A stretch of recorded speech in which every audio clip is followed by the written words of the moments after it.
Oya orenya kora moga jwang kamora mora maintie kendo machiegni e Twak mokwongo odiochieng' ma kawuono e chenro mar rupiny ka warito mano mar mbaka oromo ka odiochieng' ma kawuono e piny mangima en odiochieng' mar Dhialo weche mag tuke. Dhialo tuke mopogore opogore mitimo e piny mangima. Odiochieng' ma kawuono ma Twak ma wabedogo to maino mar wach ma kawuono wadhi Twak kendo wadhi Twak gi jolony mantiere sekta mopogore opogore mano ka warango kendo mano sekta mar tuke mosebedo ka timore sikunde mosebedo ka timore alwora marwa jogo mosebedo ka puonjo jotugo kaachiel kod jolony mosebedo ka mako bar jotugo mopogore opogore pacho ka.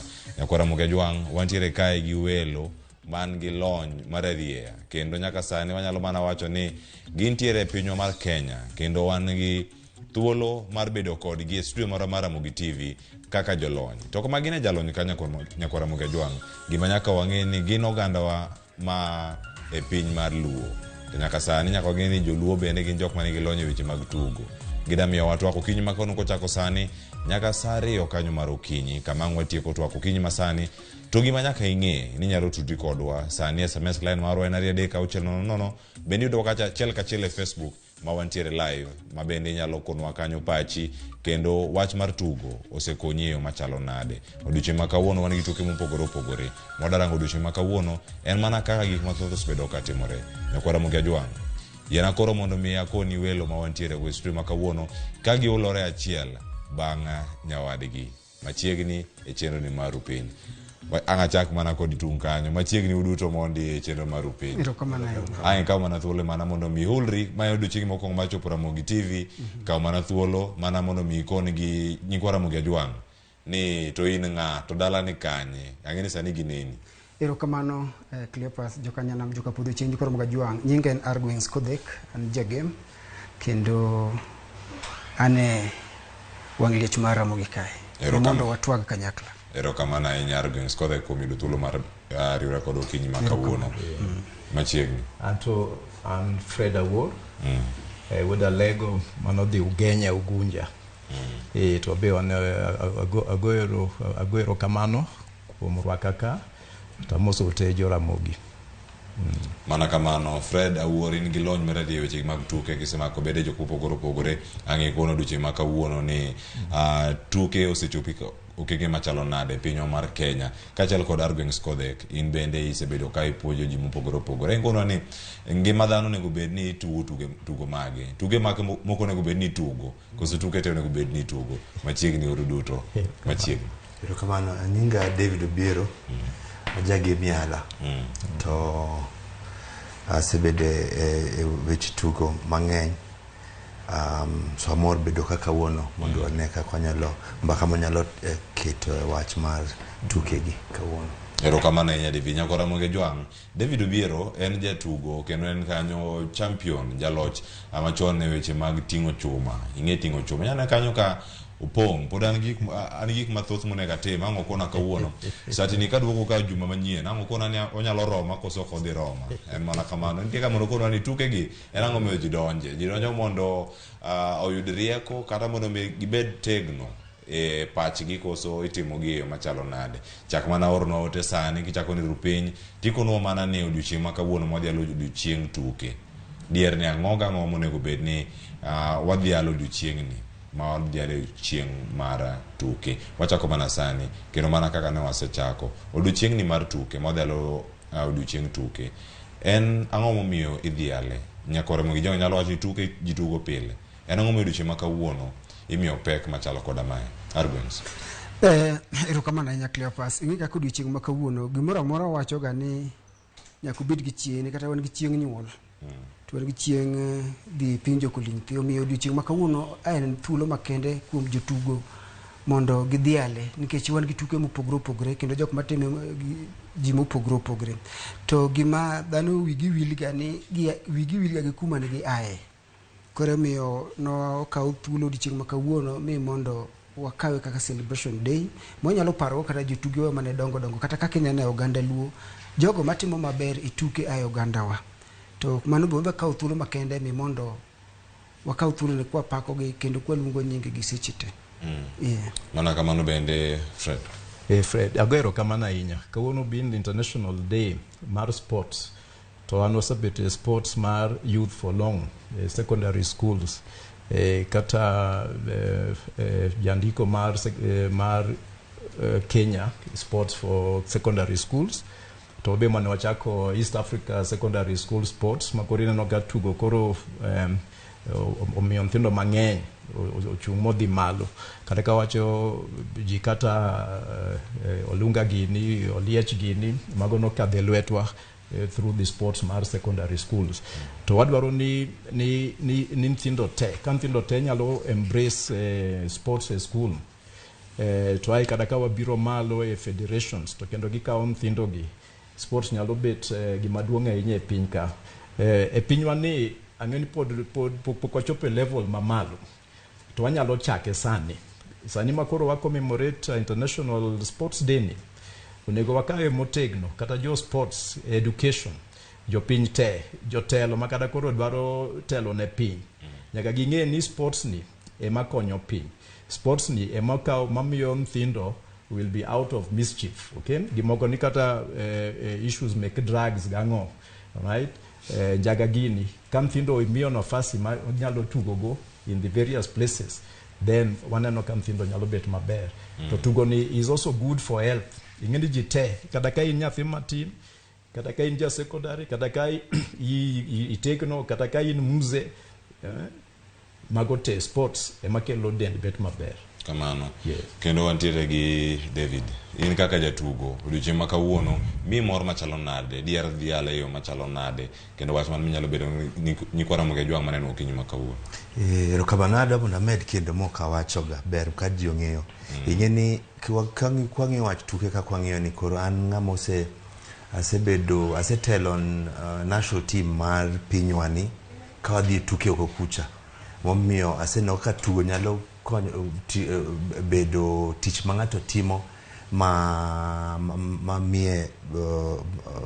mie ngima as in terms onyo bedo profession ma ng'ato timo an nabedo overall team captain mar the whole contingent kwa the Commonwealth Games dirio kendo kadhi ola awore tuke mag tingo chuma no for the whole contingent nan captain mar contingent jo ng'wech jo boxing jo ting chuma kore mawacho ni kaka senene kendo kase pinje masuothete ber mondo odhial tugo kechen en gima en industry maduong' ma is not untapped jipoko donje mang'eny madwa kabisa ni kaka ji nyalo chieng' ma kawuono ji o kawe get a lot of seriousness mondo ken eskunde and so on and so forth maka wanyalo bednwa watimo kamano to bedo maber kaka osiep no wachoka en gima boketo nyithindo bedo busy kejena that higni magin gono gin kod energy mang'eny ahinya makoko bedo channel the right way to wane mamiyo bang'e ko kendo yudo ni timbe moko magalagale maji luwo to kendo moneko tim kamano dwa mondo sirikal one kaka ginyalo yudo yo ma kata joma telo no sport obed ni ng'iyo ni wadwa jogi odhi kama nadi from right from the grassroots level mana kamano nyakwara moge jwang' magi welo ma wantiere usi jo odiochieng' ma kawuono nego bed ni Dhialo nang'o mane gimoyo wantiere ka kendo mondo mi wadhi nyime gi Twak kendo ma wasechako mana sani wach maduong' koro en ni osechopo odiochieng' ma kama osechopo wada mana range en ang'o momiyo tuke konyowa e ngimawa iwacho ni fitness kata wellness mar dhano kaka dhano nego bed ni bedo e kinde mora mora ma entiere gi tuo ka tuke gi nyalo miyo tuoche dog pinywa mar Kenya ang'achak kodi ka ng'aduogo ira Fred bang lerno ai weche mag somo tuke nego bed ni timre nade trainings nego bed ni timo gi kuonde machalo nade tuke mage manthino nego bed ni timo kai to waduo kendo ira David omiwa Twak mathoth ngimane kaka jatugo osebedo nade sirkal osechiwo lwasi makare mar tugo ang'achak mana kodi kanyo ken gima dier ni sirkal owache kidienje ka kidienje midhi lose beda thuolo mar wacho ni sirkal osegowa piny magi kaka sani wangi migawo mochung' ne weche tuke osetimo weche machalo nade mondo tuke odhi makare pinywa mar Kenya ang'achak mana kodi tuke kod ngima kamano Cleopas gima nyalo wacho ing'e ni kaka sani nonro wacho ni thoth dhano sani hinyre e kia nikech kalure gi weche mag nyulo kata kuoto gi ngilo kata yore mag chiemo poor lifestyle omiyo dhano wacho ni koro sani dhano timo ang'ono dhano dhi timo orako mane midhi timo kionge nyalo mar dhi chulo gym ok inyal koro gima nyalo nyiso jokanyanam jokapodho chieng' jokoro mag juang ni gimoro amora mitimo ng'e ni en achiel kuom orako kendo nyalo konyi obed puro doyo wuotho gimoro amora mitimo itime kihere tuoche mwayudo mang'eny kata kidhi e osiptande ma wantie sani yudo kiwacho daktari kode ni oyo dhi timo orako to kata kowe mano kama wachope iyudo kaka koro jogo ma kaka osiepna Fred kod David level ma David ochope ne nitie ng'ama ne train to ng'ama ne train ni ne en ng'a ne en coach iyudo ka David kuma no chope dhano wigi wili nitie ng'ama ne train ma ne en coach mane kone ne David chama wema makma gulma kitma koro kuduge weche mag orako gimoro amora mitimo kata obed ni wuotho dakika 5 nitie gimodhi kele dindi nitie gimodhi kele pachi to nitie gimodhi keto ni remo wahinyre nikech ng'ato ok nyal wuotho iwuok e ot idho mtoka ichopo keto mtoka parking dhi office tu office stairs ariyo kende tidonje mtoka idhi e ot koro orako en achiel kuom gigo makonyo wahinya to gimomiyo wacho ni kia kelo chandruok wiwa wil mana kaka wacho kenda bonwoyo ni gimoro amora mitimo kitime kihere to dhi konyi sani kaka weche mag orako gi nitie joma keto ni dhano chiemo e mesa kata dire manyocha covid en gima nyocha omako dhowa ni yudo ka jogo manyocha puonjo ji orako mong'ere kaka gym instructors kata personal trainers jok mane puonjo ema koro kendo sani ibido ka kendo koro dhi ogak e gik mane timo nikech koro gine jopuonj to wiwili ni ng'ama ne puonji cha experience men go kinyal chope Eyote jal mani puonjo makoro sani secha kupuonjo dontie ka thuolo moro ma japuonj wacho ni kise puonji chopo kumoro ng'ato bende nyalo bedo japuonj kata David sani ka sani embe no puonje sani ni jatugo embe nigi thuolo mar puonjo jok moko koso nego chope okang' machalo nade mondo mi koro sudi kendo bed japuonj ing'e ni en kidam ing'e ni nyathi ok nyal nyuolo wuok tich adek ochamo mkati kata chako wuotho kata ni enyo no muoyo shida ma wan go manyalo wacho ka cha piny kendo ka dhil en ni ok inyal kawo paka ok inyal kawo yieyo kiwacho no dhi otelo ni joka paka kendo dhi bedo gi duol kanyo we mondo nyisi ni kama kuri chopuni wuoyo ngang' inyalo timo ma gima ting'e ni ng'at ma dhi puonjre kaka japuonj madono dhi puonji kaka for example driving school dongi puonjo ng'ato no dhi riembo mtoka to kodhi iro kidhi puonjo ng'ato ma en odwani odono ng'eno kisawa mtoka en ma en steering ma en clutch ma en brake ma en gimago to kinyi dhiro ka koro en mene ndara to pok obedo gi lony maber ng'acha dhi hinyre koso ok dhi hinyre to kata kowe mano ing'e ni sani ji mang'eny ohinyore e weche mag orako nikech kia ji adi masani ombong' tiendegi ok ginyal nyono piny nikech wuotho manigi wuotho yo marach gi lewni gi wuoch manigi rwako yo marach ji adi man seche mowuogi ni tuoche mag onding ji adi ma seche ma wowuoye ni oninde kitanda mok nyal bet ok nyal chung to nikech gihinyre e weche mag gym koro foundation kaber gik moko dhi bedo maber mana kaka ot kibedo ga a good foundation ichake yo makare tido kobodhi nyaka gorofa namba 2 kata 15 to kok ichaka good foundation odhi gore piny kata kapok iketo ringtone kapok ichako kata keto mise makare ne ot ma igero no dewa ero ana mar ng'eyo orako nego bede time thuolo machalo ne odiochieng' nikech nitie jogo manyalo wacho ni nyoro ne wan tiere gi kidieny mar orako kendo wan ga kode pile chieng' tich ariyo koromo kanyo kar saa 2 kama jolony biro kendo kanyo giringo ka gikonowa kaka onego time to korka korin ka jalonyo weche mag tuke kod orako onego bed ni time marom na odiochieng' nitie jok manyalo wacho ni nyatime mang'eny mag hinyre mana kaka iwacho erokamano mano penjo maber kendo dhi gi remo gima nyalo nyisi ni nitie gimiluongo ni overtraining and undertraining awinjo ka jowacho ni dichiel kende diri adek oromo e week mana nyalo nyisi ka dhil kendo ka cha piny kendo sipena man go ka gbonyisi ni mano iluongo ni undertraining to nitie ng'ato madwa train nitie training moro miluongo mar yuora nena hapa ne joka nyana mwe kuma wuoye idwa train midhi hinyri idhi train ka ng'ama dhi Olympic ng'ato kaka David wanyalo yiene mondo gimoro 5 to 6 times but awach ni 5 times mondo obed gi recovery oyud thuolo ma muscle bende yweyogo gamo go yamo iwinjo to kitime bihinyri ing'eni muscles ma wan go e dendwa ge leche mag delogi seche moko gibedo manyap to gibedo manyap nang'o nikech ihinye itiyo kode marach na kaka mtoka ok inyal wuok Nairobi nyaka Kisumu kokichung' kamoro nikech mtoka bende chicho kata moro injin obed ang'ono ochwakre ochal gi dendwa ok inyal timo raku wuok tich nyaka Jumapili kata bede ni midhi idhi timang'o tai sami timo rakono ayura nena time kako pangi ni gone tiende kamae kawuono atimo guka kiny atimo toka orwecha atimo lowa bodi mokae nungo ni korie piny ai chieng' machielo atimo kura chenro ma kama imi kanye ka yonge kumora mora ma idhi nikech wada wuok mikiro biduogi Fred omiyo wachal mar tuke matimore sikunde mana kapok obiro ire chenro ni kako onego bed ni luwe kawuono timo mar tielo kintiere maga tok kintiere mar kori ipango gi ng'a to minya pango gi kendi tie jogo man gi app masani ni simu maluwo be mano gi minya recommend okanyal duokie mano lakini abo duokie gi mango kawan nitie jopuonj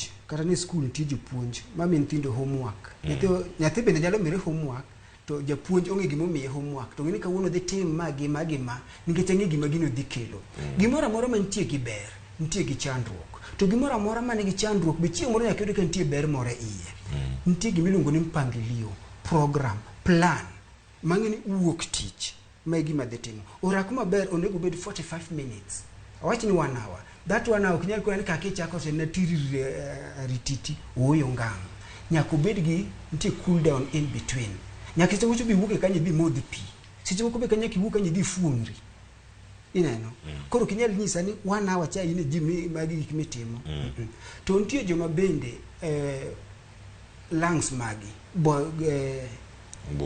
obo magi oyawre yo makare kaka osiepena gi gin jok mosebedo ka timo rako yero kana nyalo dhi for long but wako ni time kiparo ni kiny be nitie ok itime kama rumo itime mana ka gima ka unitie kunyoro ne wan twak moro kamano wacho ni tiek recorder ida mana tieke sani kendi tieki wuogi rako ibedo maber to kok itime yo makare tidhi bedo gi ywak mbele ka ya koro sami time ng'eni kiny be pod idwa ni time to kok itime biluwo chike moketi kata momiyi gi trainer kata instructor kata dhulumi nyalo winjo japuonj ma in gono tidhi hinyri to bende japuonj mopuonjino en gi lony e yo makare bende onge gima omiyino nikech nitie japuonj manyalo miyi puonj after 1 week iwinjo ni tuo ondinyi koro barindasi chongi lehombluni nitie mabe nyalo hinyi koro nyaka wang'e gimiluongo experience nyaka bedie kamano koro nyaka Ramogi Joang kik idhi adhiya kacha kendi chak mana timo gik moko ka itimo mana kendi kendo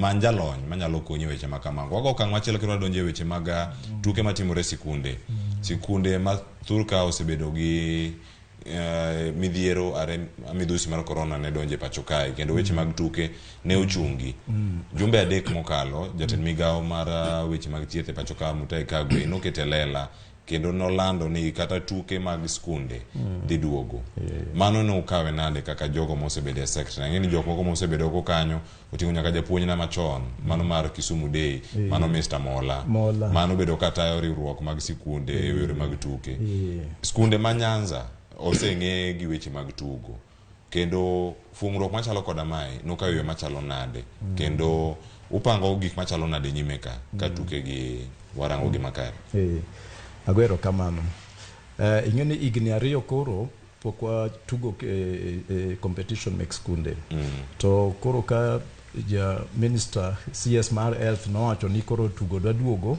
wane wasachane chon koro secondary school leadership nosawuoyo gi CS mowacho ni giri nyalre nikech sani tugo madhi nyime e skunde is internal to ing'eni kan nyithindo nitie nyithindo are closed in the school there are problems masiche moko wanyalo paro ni wanyalo wacho ni kata chenruok mosabet e skunde gi nyalo bet ni because of inactivity mar nyithindo koro energy itero kamoro machielo kane wadongo Cleophas gi Agwins gi holidays te onge pap mane nitie thuolo kada kana wayudo mpira moro mar jwala cha mane watuge to tinde pewe te osakaw osabet development onge nafas makoro omi nthindo ni tugo holiday sani inno ga nthindo koro ntie video okay nthindo koro ntie bet ngeo TV onge kama ginyalo tuge onge sports programs makoro sawuo koro one of the things makoro wadwa kwayo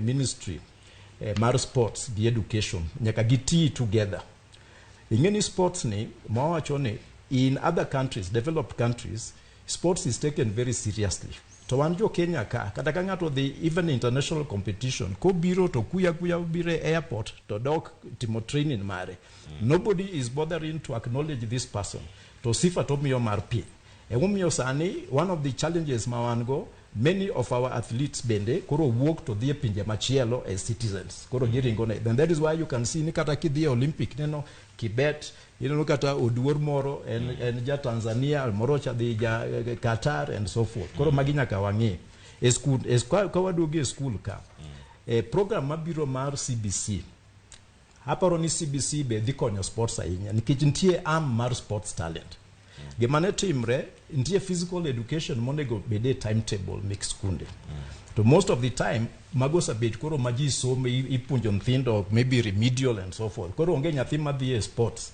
to ojo ni sports ni konyo nthindo nikech talent mar sports all right must be identified kata ne wacho ni e school nthindo ntie kata ka in gi nthindo 100 okinya wacho ni nthindo 100 go te nyalo go soka kende ntie nyathi manyalo timo wrestling ntie nyathi mantie gi talent mar chess ntie nyathi mar athletics ntie nyathi mar volleyball kaduogo kata basketball I'm also the chairman mar referees in Kenya to mola ben osiepna mola principal mar Kisumu Day osiepna to watimo sports ahinya kode wanyalo wacho ni sports in the past you can nyalo wacho maybe 10-15 years back was very strong so it has gone down a bit. Now is the time to research sports. Get sports ni kawa from the secondary schools. Primary be seche moko will go. Primary can be a talent man nurture, okay? Nthindo in terms of building, okay? Their athleticism. Tukagibire secondary school. We need to train coaches. We need to train referees. Nikech ngato be nyalo bet no bear etugo. Lakini he cannot go far. Even the top coaches in the world, top coaches, whether it is in soccer, basketball, were not the top players. If you look at it, about 80% were not the top players. But they knew how to bring top players. Mano is what we need to nurture. Koro, I'm challenging the Ministry of Sports. Time has come. Have the regional coordinators. Go to the county. Go to the sub-county. There's a lot of talent. Piny kacha.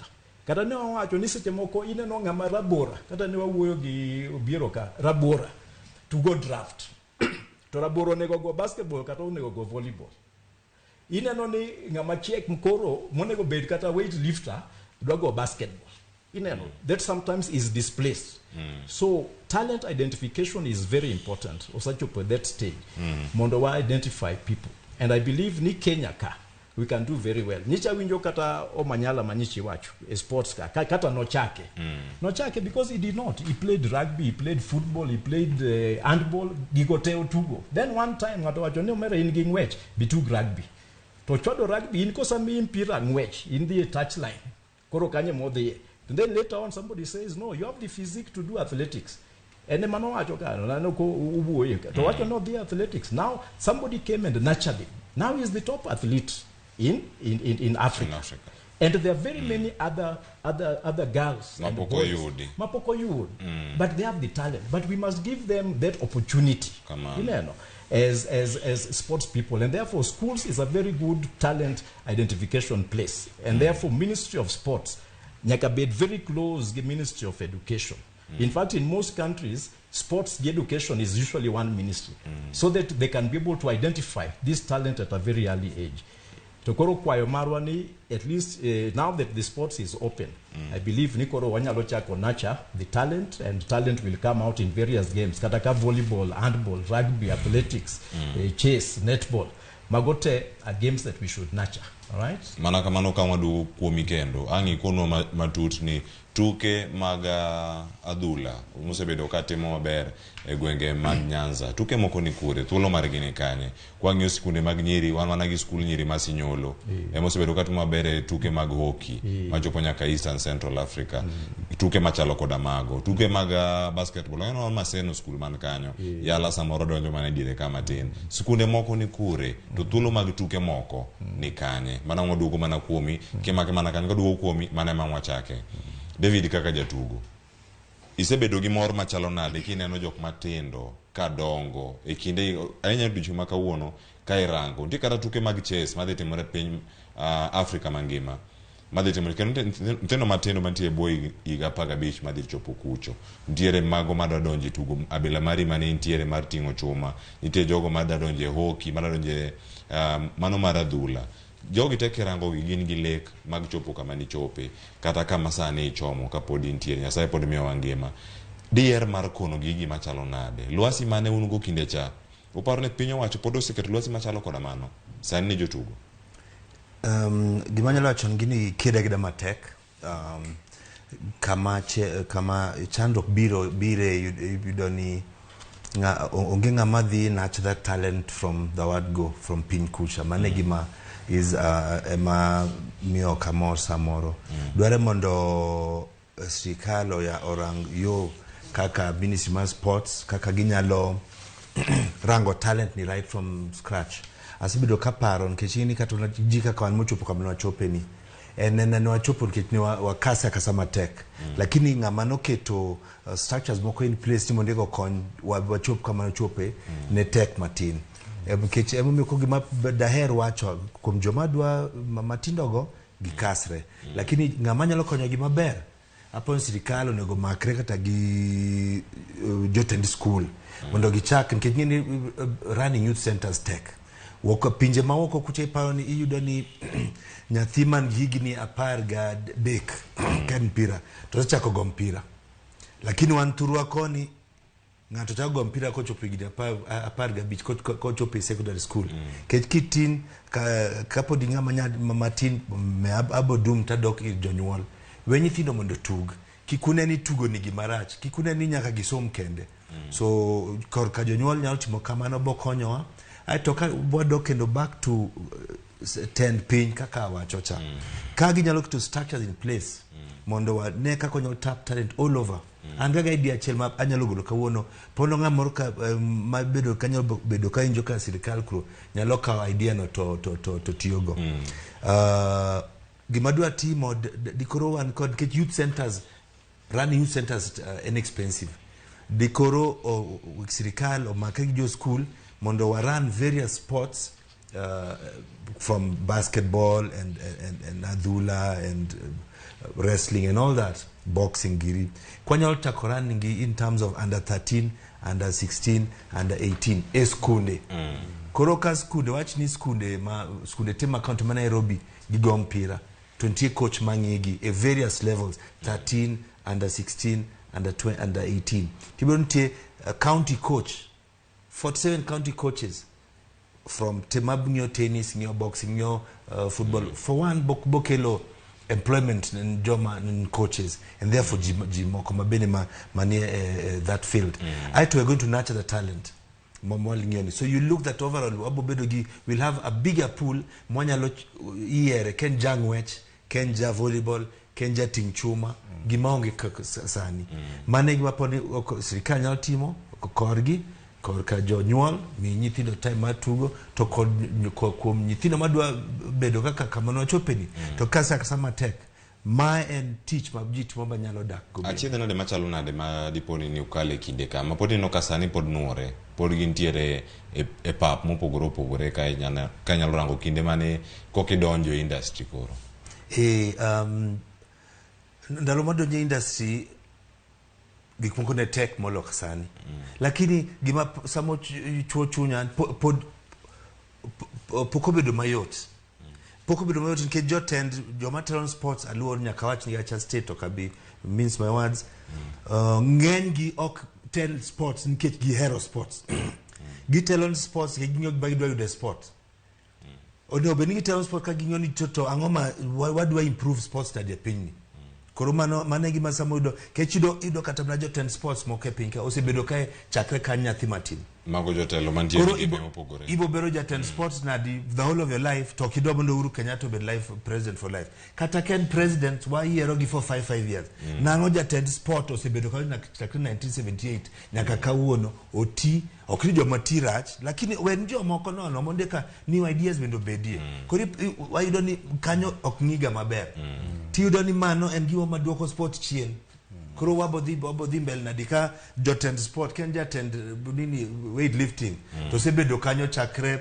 1985 ken jatend moro ni osebedo ka for so long onego lose sports act kaka nowacho sports act nowacho ni ji obed ka itimo yiero bang terms ariyo it is being overlooked nobody is bothered jiringari kod wach siasa moko ka gitimo koni mag siasa mag politics mogi to mar sports ni giweyo miyo kro wadoko sports chien nyalo bedo nitie siasa be ei tuke mantiere kanyo koro kanyo mantie siasa mang'eny tiyen koro kacha gipondo piny kacha nikech ng'ama menyo gionge to kwa temo menyogi tido ni kendo gin en cartel mondo ki break inside is crazy koro do ni nitie kaka gibeda kanyo ging'eyo interest mag gi kanyo and which is very very unfortunate kech mano duoko tugo chien kakwa nyol ting'e tere mbele bedo matek kamano waduoko kendo kapod watwak mana kae arguings akora dake le twak isiweyo moromo kamise iwe kanyo ada bana mondi konwa e weche mag somo kod tuke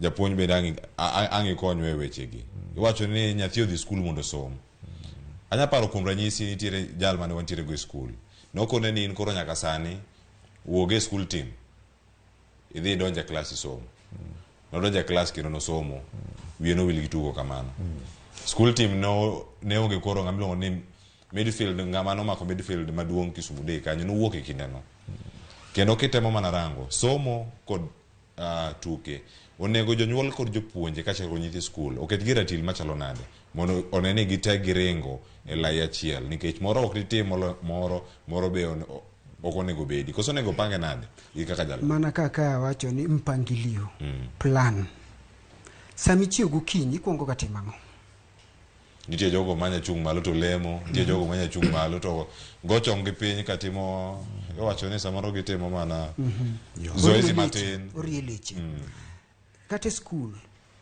donge wan ka gimoro ni break time break no wadhi gatimang'o ji chamoga mandas to samo wuok wadhi safar kata mandege kwa chopo jok mose de rego madhi kuonde mabor yudo kanti kamilore uyo game yamo ok ni kuma intie ok game yamo to kata sami wuga ka wacho gino podabo no ka cha piny kendo ka bil yueyo gi mpangilio nyathi nitie time mar somo tangi bogole oko kacha otimang'ono oriere otuge gi jowargi tugo no bende nitie gima konye dende e pache iwinjo emomiyo nyaka obed gi mpangilio shida ma wawacho ma wan godo ma bende abonuoyo kalure gi ma Mr. Biero wacho ta wache mbele kacha na wache kamano gimo miyo ok nyal kawo yieyo no dhi otele joka paka okuongo uluor nikech ang'o dongi ng'e ansa kwaduoge wach orako kod somo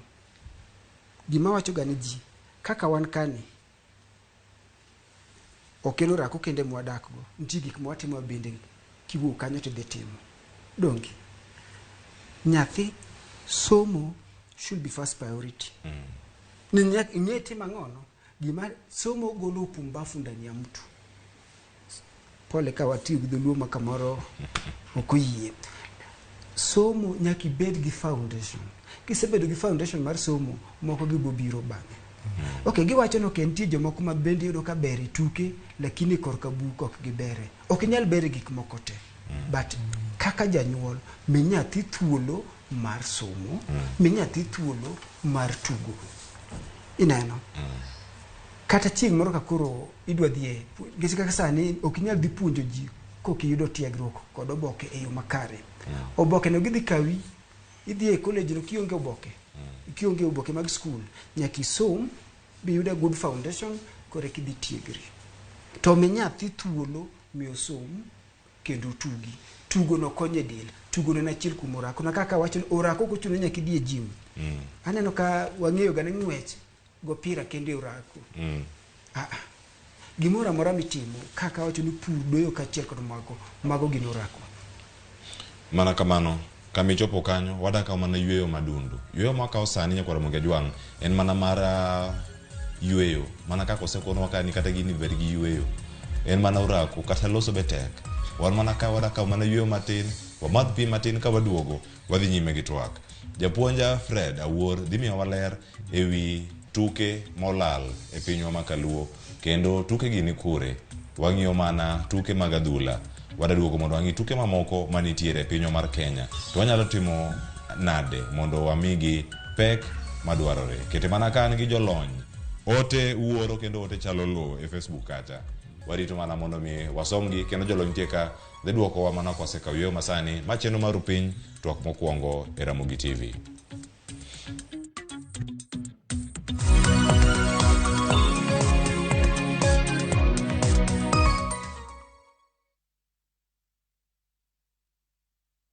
Weche manyien muoch pile ka pile kumora mora kendo samora mora anyalo rito mondo anene kata asome kata anyalo bedo e kind joma kele gi simba mar smartphone Citizen Digital en reporter mar jopiny seche mantie wach motuch maparo ni nyalo moro oganda amako tipo kendo akete mbui kaeto arito ok en kayiem ka oyier report mara abiro yudo Sh1,000 kendo sigana mandiko ibiro ketie kidieny mar Wananchi Reporting e Citizen Digital App. Kik ibed mana janeno mar wach matuch, bede kin joma kwongo lande. Download the Citizen Digital App mondo iketi sigana mindiko e Wananchi Reporting kawuono.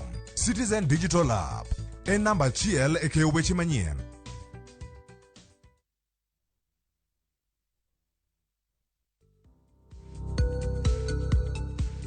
Le kod chenro mar bedo gi dalani mi thuolo mar kawo hola kendo chulo mos.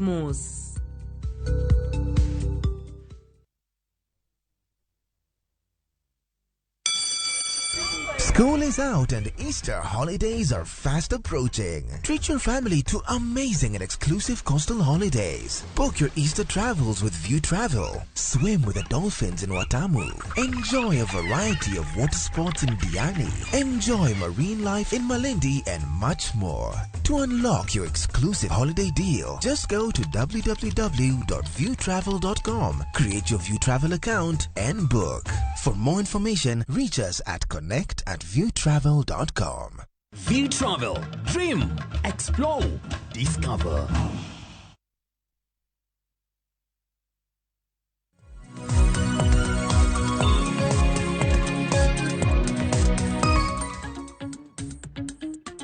Machiegni kendo nyako Ramogi Jwang e twak okinyi makawuono kapod wantiere kae to watwak mana ewi Dhialo odiochieng tuke odiochieng makawuono. Maino makawuono thuon wach mantiere kanyo odiochieng makawuono kawa Dhialo odiochieng makamae en ni wachwalo dongruok kendo wachwalo nyaka kwe e gwengewa. Wantiere kinde mag siasa kendo mano ok wadhi we mok walose kaka tuke nyalo konyowa kaka oganda waduok piny okenge ma joma tindo osebedo kakao mag nyayo tulo e alworawa. Tuke nitiere gi thuolo mane eiwa kaka oganda. Awacho na duogo kendo wasomo ote ma osebedo koornwa kanyo e Facebook. Wada mana kao thuolo matin wasomgi ka waduogo tuke mamoko e gwengewa makaluo ni kure. Jolony ni ka kendo gidhi mana duokowa mana ka osesomo ote masani bende iwuoronwa mana kanyo. Wantiere kae gi Engineer Lazaro Kanyambok. Oronwa ote mabor ka wacho ni Kenya ne en piny ma ong'ere all over the world kod golo joadhong' mago boxers mabeyo sana. Boxing okethore morumo especially diere mane atugone mano koro enda diere mane atugone Telekomos mano wacho ni former poster wacho ni seche ma Ruben Dolo kod vice mare Omondi Dimosh wacho ni giweyo bedo e telo mar Professional Boxing Association mar Kenya ne gidonjo e siasa. Wacho ni veteran coaches kaka Anjimbi of Breweries and George Foreman mar police ne o complain ni boxing dhi podho. Sani opodho kod adieri. Mano Engineer Lazaro Kanyambok makari obangi jamaguje. Mana wach mana mundu wawinji ka gipenyo moko wanya sudo go to wadhi mana waduoke mana sani tugo kaka boxing no lal kure to David ipe sa donjo ka boxing koso boxing kedonjo ka nyago ngato mangato tur Polono kana donjo boxing dago ngato batur lakini naja chuma koga lakini kada hero duoko nkitabe na ngeni boxing ne ber ndalo moro kanyo kata hockey no ber sanye hockey adoke wachma wacho chande iparo ni en kech sirikal pokong'iyo yo maginyalo improve your sport kaka wacho chande kendo do ni boxing ne ben ndalo no na timo a bit of investigation modane ipo ndalo go nitie kaka wacho ni posta nitie railways nitie Kenya Airways kuri probably those organizations no hero ni ko Jotugo kone act kaka they kind of like they were like sports centers negina baadhi ere kaka mibadhi ni etuke for example kanyo ni ngato to tugo maber lakini iyudo ka iwe kika ngama chielo moloyo nikech ong'eyo ngato kata ogolo pesa penjage ni ere kaka ginyalo tieke e pinywa mar Kenya kae mano wuod Migori county Awendo sub county Nyanginja school aduogo mana kuomi kendo in gi kombe mathoth kana rango mana sigana mari mopogore sebede kombe mopogore e pacho kae nitiere weche mag mibadhi mana kaka John Obongo penjo ere kaka iwacho ni lwedo nyaka gwenyre mondo koke yuda komora mora midwaro kata thuolo mari mar tugo jogo maonge omenda made gwenyre kod jotelo moko manie e weche mag tuke gin gi thuolo mane tuke pinywa mar Kenya problem mawasabet go ilungo en talent identification wan gin thindo mang'eny ahinya manyalo tugo maber to onge ng'ama kao that agency mondo ng'igi kada kidhi e mier e gweng' ino kam thindo gocho opportunity mane ma wamiyogi mondo gikaw fields koro sani gimonego timre e counties emomiyo kata biro ne wacho ni sports leadership now must go down to the village tingeni everything is now being devolved county ndiye pesa mimiyo county for sports development every year angoma timre gi pesa mar sports development have they identified a place minyalo wacho ni in this center kata ka wacho Siaya marwa ka is there a center monyalo wacho ni nitie basketball court nitie mpira nitie court mar volleyball is there a field moroka holiday sani nthindo dhi gocho kanyo and then we have coaches mabe wa train ingeni kata if we can have coaches train them well to wacho ni wadwa mondo inibed gi nthindo mar igni aboro igni apar ga beach igni 18 and then senior coaches mar team kono kata sani Harambee Stars we have not been doing well gibiro in the youth I happen to grow up kane wadongo kata Nakuru I remember ndalo miketo ni the youth camps Olympic youth teams I was in the third team mar Zgol ndalo ndo kawa Nakuru and that is the time inyalo neno ni soccer was at the peak we dominated East Africa for a long time kina no kata timbe makoro AFC Gorgini Breweries ne ka jumane wuoke e various Olympic centers and it was all over Kisumu nentie Nakuru nentie Nairobi nentie Mombasa nentie and then they were being brought to play a tournament at the top level koro that time soccer went at the highest level because it was a German and Kenya partnership Sane what has happened there is no partnership that is happening volleyball angoma timbre the ladies are doing well men be ran no koro chako but they also have a lot of tournaments but are we getting talent a youth kabire basketball mawantie basketball has been coming up skunde kata Maseno Guinea have been doing well kawa neno maybe Sawagongo if we go to soccer through game gine nentie onjiko gine nentie dalo Otieno yo nentie dalo moko be Omabe ne biro kata a provincial kata a national kata kanga bene ndiye mbita what went wrong ni we now took mean mark over the sports and apuonjo but I believe ni sports and co-curricular activities help nurture a child and it helps booster a child academically if you look at kata top performers a national kata KCSE ibo you know ni 80% who do well also do well in sports if you nurture, right? So top schools, if you nurture the sports, then you have a well-balanced person. There is no doubt. In Katasani Kangato Bubiro, if you wanted to employ Ngato, to watch Ninyathi and give B+, to any give sports model. To a biro, Ngato Biro give plain A with nothing else. Who would you prefer? Jabi Plus, who have other things, kata company. Koro, let us not put min mark is everything. I can get my min mark, yes, A. But have I produced a vegetable? Have I produced an all-round person? An all-round person, and can be able to sing, right? Can be able to act, can be able to read. Kadakawa neno top sportsman. Olunga sa ni kaninti hapa ilka. We nurtured Olunga. Katelo nene orero. Okay? And we were with him and we talked to him. Now, he got his A, but he had his sports. Everywhere he goes now throughout the world, he's training for being engineer. Right? That's why he's called engineer. He went to do engineering at University of Nairobi. Kanye Manochakogo. But look at his talent. Gimoko Onye is not the A-. Emoti got throughout the world. He's now the top paid soccer player. Gimoko Onye is the soccer, which was nurtured in school. So let's nurture these people and give them that education as well. Okwadua nikoro inigocha gocha till you do D. It will take you nowhere.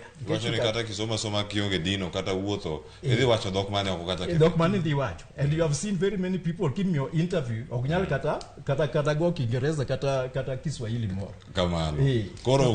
Something on top of that. I winjo bwana moro ma ja boxing no. I think in Ngama meet I know him. Dire manene boxing 70s 80s kingo posters kaka jikaka Franco Luoch yokumetuge posters Valdez Ochieng. Ingeni kane gitieko tuke kano kawgi ne gine sports to kendo ni puonjo gi kagi kacha. Iyudo ni jogo hinyre ka koro gimi kamimakrie onge. To ka in gi gimi nyalo timo. Sports team so bed gi gimore dire. Kiwuok sports kacha timo ma kata an ok ne gini ni gym no kende gi weche mag wellness ge matimo oyo ani kamoro ka dhi abute bende to bido ka na gi koti gi suit okay na track 24/7 gima kete chandruok ma wan ge sport masani nyathi ong'eyo molo japuonj ikone ne maitimo kamane ong'e moloi koro gima nyalo wacho kambe kaka kambe ntima pod ka jotuke mang'eny kaka utuso pod ntie mago mare hotels gondo wan go jo ke koso tiro ka itimo sports kanyo to me among after exercise ti donju office ndig mora mora mitimo ka gi kacha idhi bedo gi foundation maber makata ka kuru higini makuru sports ok nyal dhi nyime ti betu office nyalo timo gimoro tin mo kawi maka sports to rumo kata kaponi dendi ka moro hinyere kata tuo moro goyi tete mang'ono igoli oko kambi koro kiai nikech okote mango okondiki kanyo mindo ka koro jo sports mang'eny hinyre oonge gimoro bathe monyalo timo en kacha mong'iyo kopogore gi tuke chalni nitie gik moko mabende onego bed ni ng'ato manrego kata kopogore bende gi somo tich ma ng'ato onego bed ni timo koro ka kori David nitie gik monego bed jok moko donje nitie jok moko mawacho ni tuke ok direwgi nitie gik moko mawacho ni tuke gi yedhe mamero ji kimedo kendo jotugo mang'eny oselal koro gima ogin tim magi ma onego bed ni jotugo gibedogo e kinde ma gisewuok kendo koro gin e pap kendo gitiyo kapok adonjo ma nitie gima ng'ato penjo kacha wacho ni ng'ato chiwo asoya mag membadigi mane mawacho ni mano mondo gik mago nitie wacho adier kabisa emomiyo nyaka sirikal oket wang'e matek wangi federation saka bedo ran kak sirikal okong kaka bedo ran ingeni en an industry malich samoro ia wan kana ni ministry of sports and gi mocha iketa kanyo ni sports and all no onego bedni ministry of sports and gi ma very very serious okawo nyithindo mang'eny kabisa e pinka manyalo earn something out of it lakini kecho kete sana en gimo kan kata wakingi jotendwa tegi sani ma michiwo madwa telon piny onge mwach mose wacho ni about sports kama mano kamone wingi to ka ginyalo ng'iyo sports maber wach weche magaso yago bedo ni onge no wacha dir onego ngi mano ai to kwa doke wach mar miwacho na mar mano makoro timbe manego jotugo nego bedgo mana ka watio ka duogo angwa winjo pach japuonje e weche mag tuke yo lal kure ka to watieka twako kinyi makawuono masani koro ero kamano korka yen mag daya kulevya and so on. Mago okor tugo konyo mondo ji kiko tigi gik makamago. Kendo ng'ama nyalo dwaro mondo ni tiyo gi gik mamago ni mondo eka dhi ogo tugo o risk nikech onyalo drugs yen go thoth gi obedo band okono obedo ng'ato tiyogo. So gima nyalo wacho ni kidwa bedo jatugo maber, chiemo maber, ae kuom ndawa, ae kuom kongo, okach ni kiji madh kongo, lakini kinyalo time in moderation ber. To kin jatugo ma serious, onego bini madho kongo dichiel. Omiyo daya kulevya, kongo and so on, mago onego waya. Kin jatugo, midwa dhi to the highest level. I'm afraid anyalo chiwo a quick example. Ningato kaka Cristiano Ronaldo, neka kochalo, tugo nyaka 37 years nango, kitchen discipline. We have to be disciplined. Mana kamano bedo jalo mana kwa chenro giduto iluogi mana yo moro makare kendo yono ma owinjore. Koro waduogo ka watieko mana sani to akokinyi makawuono. Wachni mogik odiochieng' modhialo odiochieng' tuke makawuono kati kono ni jogo molale tuke gwenge wa makaluo ginyalo timang'o kati kongo biro ira algueng sango konwa ni chal mar siasa gujende gi tuke chalo nade. Adwa kwa jo thurwa jo Nyanza. Most sportsmen talent ntie thurwa. Kingi kata basketball 90%. Kingi kata soccer almost 80%. Kingi even athletics, okay, we have not been there. It may be 10-20%. In case we have not nurtured, and yet we have the bodies. Yomanyalo wheat or shot put, yomanyalo team or javelin, they are all there. Koro gemakwayo ni people who are involved in sports, jopunje, chakuru come in groups, mondo wachak nurture mthindo ki, wa identify. Todo mondo be jo tendwa ma sub county, the county commissioner, gijo motel on sports. It is time for us to develop sports facilities. With the regional diversification makuru biro sani, we must be at the top of things, and I believe ni Nyanza as a whole can do very well if we can put a lot of land. Manyalo identify areas market sports so that we can develop sports centers. One coaches mang'eny. In fact, I can say nikata a coaching referees mar basketball. Coaches mar basketball, we are very many. Jibiro kono. Wanyaloka ojo soccer, weight lifting, right? Wrestling. We have boxers. We have the physique in Nyanza to do that. We can be able to do a very good job, and we can be able to help Kenya in the long run. Kamano, Arguings, kawatieko. Kamano, gima nyalo wacho kanyo ni enani gima chando wadhi dwar gi guoge marufugi. Yin kidhi dwar guok marufuk. Okang'ini ang' iduogi gimoro kata ang' iduogi gi ringo kata ang' iduog nono. To bende sani josiasa gidhi kuonde ma tuke timre ka gi kacha. But ang'o ma gidhi konyo uga kisebiro gimiyo 2,200 to dhi kose gidwa kelonu gik tugo. Ka ginyalo kelonu gik tugo, well and good, we don't have a problem with that. But kigiti kudo yo marach. Kidwa bedo jatugo maber, bed gimoro minyalo timo bang'e. Nikech tugo kanyo nitie risk. Gimoro maber nitie gi rachne. Inyalo tur, gimoro nyalo timre. Then kisetur, gibo wi hamano. Gima nyalo wacho ibed ng'at mohero gima timo, iluori kendo igeno kuom Nyasaye. Pok aneno ng'ato madwaro ng'ama dakgo, kata dichuo madwaro nyako manyalo dakgo, kata nyako madwaro dichuo manyalo dakgo, modhi kawo ng'at maonge lekene te. Nikech ng'ini en garama. Koro gimoro amora mitimo e ngima, nitie garama. Kamano, nitie garama kuonde gi duto. Agonero kamano kuom bedo thuolo mar to kod okinyi makawuono kendo ka watieko. Jogi nyalo ng'eyo kata penjo mopenj kama thoth, ji nyalo dwaro ng'eyo ni wanyalo kanye mbui magu. Nitie ng'ama nyalo biro somo paro mopogore kuom japuonj kata kuom David kata kuom Arguings. Facebook mari kata Twitter mari kata kaka inyalo tudre kodi gi gigo ma itimo kata puonja bila gima ichiwo. As a health and fitness advisor, ibo yuda Facebook account, ibo yuda Arguings Wododek. Taka Arguings Kodek. Kamano man Arguings Wododek ne Facebook kanyo japuonj. Ani yuda kata email kata warfredjo@gmail.com. Ibo yuda kanyo. Kamano. Inyalo mana nuo email no mondo gindiki gi jogo maneno wasani. warfredjo@gmail.com. Tukada gilao mar sime WhatsApp. Yuda. Namba ni mar sime WhatsApp 0722 815674. Inyanuo kendo 0722815674. Aya, mana kamano David. An Facebook an David Obiero. Kata Instagram David Obiero. Kamano. Kanyo gidhi gigo teme timo kanyo. Erokamano. Ni nyako Ramogi Ajwang' erokamano kuom bedo kodwa okinyi nyaka sani makoro watieko twak okinyi masani. Wagoni erokamano. Ibedo kodwa kache Facebook uduto. Owuoro Tieno, Jack Juma Jalego, Engineer Lazaro Kanyambok. Gigi ntiere ka kendo weche becho. Mikal entiere kanyo bende, Odongo wuod Asembo Jangoma, Odhis Jakadiro erokamano ahinya, Peter Nyakwardayo, Minzonia, Caroline Munyovi erokamano unduto kuom ote mawuoro kendo mabiro en chenro mar tet gi chiemo kod nyawadwa Joyce Oduoro. Riti masani wamed tugo kendo wamed nyakwe kod dongruok e alworawa. Nyinga Cleophas Oluoch, medikete mane Ramogi TV e chenro mar Rupiny.